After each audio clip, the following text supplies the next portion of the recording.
வயசுல ஒருத்தன் மகாபாரதம் படிச்சிருக்கான். அவன் நேரா குருஷேத்திரம் போய் உட்காந்துட்டான். அவன் பேர் வருண்.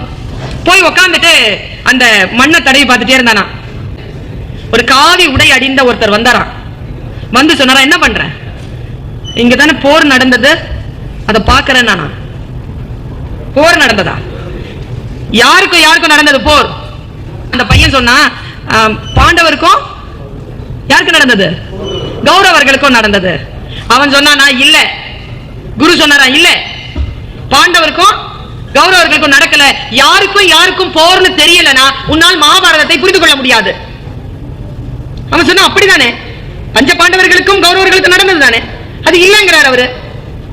அப்ப யாருக்கும் யாருக்கும் நடந்தது அப்படின்னு உடனே அவர் சொன்னாரா, இல்லையா, ஐம்புலன்கள் அதுக்கும் 100 இச்சைகளுக்கும் நடந்த போர் தான் மகாபாரதமா.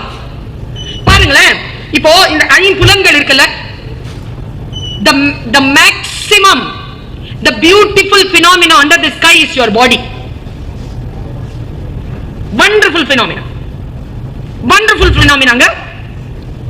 எனக்கு ஆச்சரியமான ஆச்சரியம், இந்த உலகத்துல எப்பொழுதுமே மருத்துவம் தோற்கவே தோற்காது என்பதற்கு ஒரே ஒரு வரம் எது தெரியுமா? இந்த உடல். அது எப்படிங்க மருத்துவம் தோற்காதுன்றதுக்கும் இந்த உடலுக்கு என்னங்க தொடர்பு? அப்படின்னா இந்த உலகத்துல மொத்தம் எத்தனை கோடி மக்கள் இருக்காங்க? 700 crore. 700 கோடி பேருக்கும் உடம்பு ஒரே மாதிரி தான். இந்த இடத்துல அறுத்தா இந்த நரம்பு இருக்கும்னா உனக்கும் அறுத்தாலும் அங்கதான் இருக்கும். பெரிய விஷயங்க இது. இதுதான் it's a miracle. Body is a rare phenomena. கண்ணு, காது என்ன வித்தியாசம் சொல்லுங்க? கண்ணுக்கு மூடி இருக்கு, காதுக்கு மூடி இல்ல. வாய்க்கு மூடி இருக்கு, மூக்குக்கு இல்ல. உடம்புக்கு மூடி இல்ல. பாருங்களேன், கண்ணுக்கும் காதுக்கும் இருக்கக்கூடிய வித்தியாசம். அந்த குரு சொல்ற கண்ணுக்கும் காதுக்கும் இருக்கிற வித்தியாசம் வந்து, கண் சென்று பற்றும், போய் பார்க்குமா கண்ணு, காது வந்து விழும். போய் பற்றுவதற்கு மூடி உண்டு, வந்து விழறதுக்கு மூடி இல்ல. அது உன் கண்ட்ரோல்ல இல்ல. உன் கண்ட்ரோல்ல எதிர்காதான் உன் கண்ட்ரோல்ல இருக்கு. சொல்லிட்டு இந்த 5 புலன்களுக்கும் கௌரவர்களுக்கும் நடந்ததுதான். பையன் உங்களை மாதிரி புத்திசாலி. He raised the question. Then who is Karna? 5 புலன்கள்னா பஞ்ச பாண்டவர்களாம் 6வது ஆளாச்சே. அவர் குரு சொன்ன பதில் பாருங்க, அவர் தான் மனசாட்சியா. அது எப்பவுமே இச்சைகள் பக்கம் தான் நிக்குமா.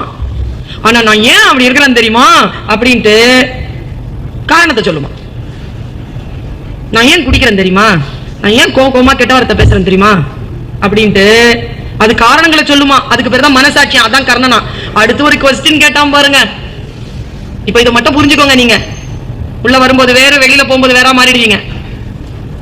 துரோணாச்சாரியார், கிருபாச்சாரியார், பீஷ்மாச்சாரியார் எல்லாம் வயசானதுங்க தானே, எல்லாம் above 80. அதுங்கெல்லாம் ஏன் இச்சை பக்கத்துல நின்னுச்சு?